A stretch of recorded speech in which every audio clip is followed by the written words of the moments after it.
তুমি যে দুশ্চিন্তা করতে করতে শুকিয়ে গেছো, খাবারের রুচি হারিয়ে ফেলেছ, নির্ঘুম রাত কাটাতে কাটাতে একেবারে ক্লান্ত হয়ে গেছো। এই যে নির্ঘুম রাত কাটানো, ক্লান্ত হয়ে যাওয়া, দুশ্চিন্তা করা, এগুলো আদৌ তোমার কোনো উপকারে আসছে?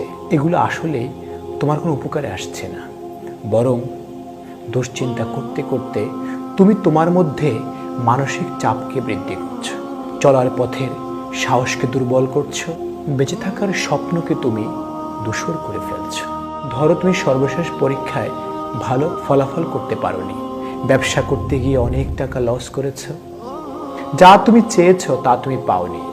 না পাওয়া, ব্যবসায় লস করা, পরীক্ষায় ভালো ফলাফল না করা, এগুলো এখন তুমি মাথায় নিচ্ছ, টেনশন করছো, নিজেকে শেষ করে দিচ্ছ। ভালো ফলাফল না করা, ব্যবসায় লস করা, যা চেয়েছো তা না পাওয়া,